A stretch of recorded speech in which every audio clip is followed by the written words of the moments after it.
Hello peoples, Spoof Productions TV here today, and we're going to be doing a little video game system review, which is new for us, because on Spoof Productions we usually just do films like The Amazing Adventures of Jeff and How to Be a Jedi, and yeah, but so today we're going to be diving into the realm of nerdism and doing a quick little review on the Game Boy Advance SP, and here it is. Alright, so this was released after Nintendo's famous Game Boy Advance, which was an excellent system, by the way. The color and everything compared to the original Game Boy was brilliant. 32,000-bit color. Can you believe that? That's insane for a handheld. Well, at the time it was. But and it was just really good, long-lasting battery life. But the one complaint people had was that it was it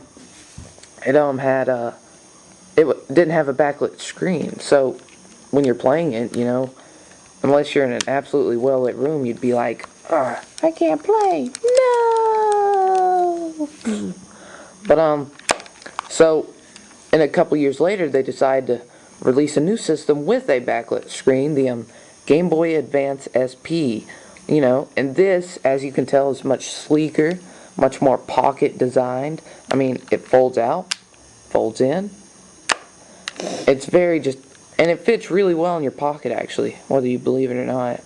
But so let's get down to the actual system here. So you've got just right here the if you can see that, Nintendo logo. Very nice, very nice. You've got on the back, you've got right here, you've got this port for plugging in the AC adapter and the charger so you can charge your battery. And by the way, this battery had like a 10-hour lifespan if you had the backlit screen on. But imagine, I mean, that's just compared to what you'd see on like the PSP at the time, or actually PSP wasn't even released. Huh. That's still just a seriously really nice long battery life. And you have right here a hookup for multiplayer capabilities. And believe me, playing I'd play multiplayer with my friends on the Game Boy. It was fun. Dude, it was crazy. I enjoyed that so much. But anyways, you've got your left and right trigger, which actually don't feel that strong, you know. When you're pressing them, you actually feel like you don't want to break them, so you treat them kind of gently. But yeah, I've pressed them a ton of times, been like, ah, stop it, Game Boy, and they're still working pretty well. On the back, barcode. This is where the battery pack is held. I'm not going to take that out for you, but it's basically two AA rechargeable batteries, you know. And right here, this is where the cartridge is inserted for regular gameplay. It fits in very nice and streamlined, unlike the Nintendo DS. I hate that they didn't make it streamlined for when you play Game Boy games. And up here, let's open her up. Alright, so here you got the screen. It's a fair size screen, definitely a lot bigger than what you'd see on cell phones and whatnot, but it's a nice size screen. And then you've got right here you have your speaker, which doesn't, I mean, it's not that impressive, but it's not that bad either. I kind of like what comes out. You have a very nice feeling D-pad, beautiful feel to it. Decent A and B buttons, select and start. And over here you have your toggle volume switch, go up and down. Your power switch, up and down.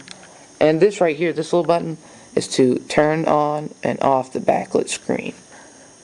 But anyway, so what would a Game Boy be complete with? Oh, before I go, there is one thing about this.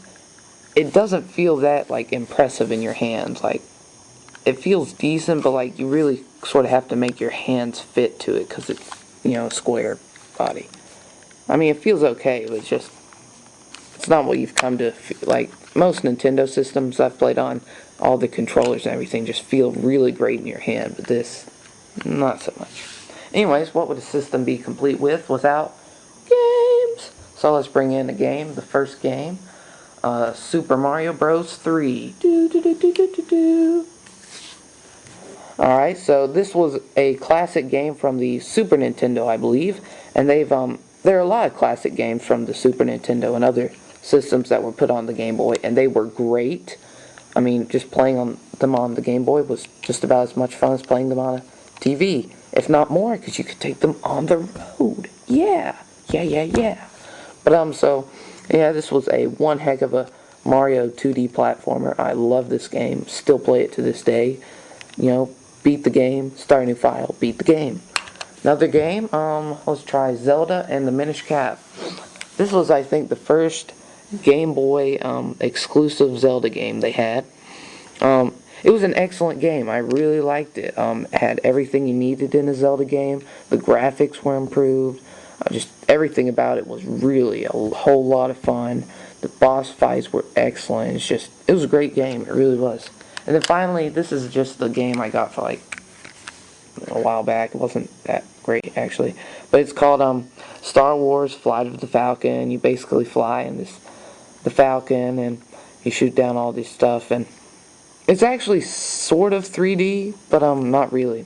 And that's what really surprised me. They do have some 3D games for the Game Boy, like Need for Speed Carbon.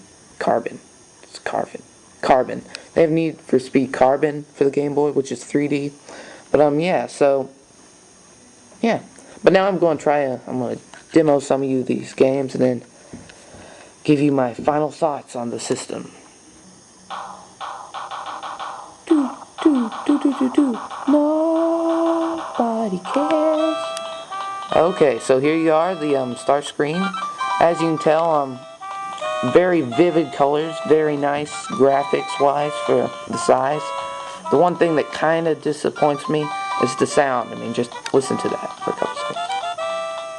Yeah, not that amazing. So I'm gonna play Super Mario Bros. 3.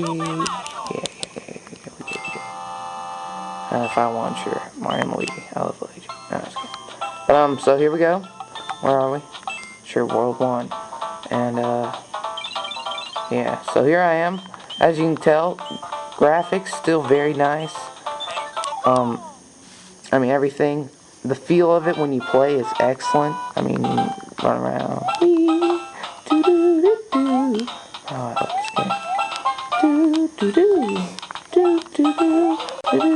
Oh, I love this game. Oh, I'm a raccoon. Oh, I'm so clever. And now I die. Mario was suicidal. Whee! Yeah, it's about this game. So let's move on to the next game. Alright, so here we are. I'm going to be reviewing the next game, which is Zelda and the Minish Cap. As you can see, these graphics are way improved from the Zelda and the Link to the Past, which I think was the first Zelda game for the Game Boy. But I will admit the Four Swords was for it. Multiplayer was, oh my gosh, that's crazy. But so yeah, here I am. I'm running around. You can tell graphics are okay, very vivid. Once again, sound quality a little low, but hey, it was an awesome game. You know, rock on.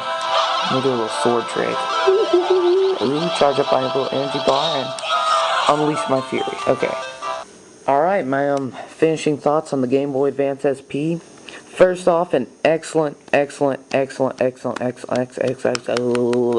system. Alright, I mean, if you love portables, if you're absolutely into them, and even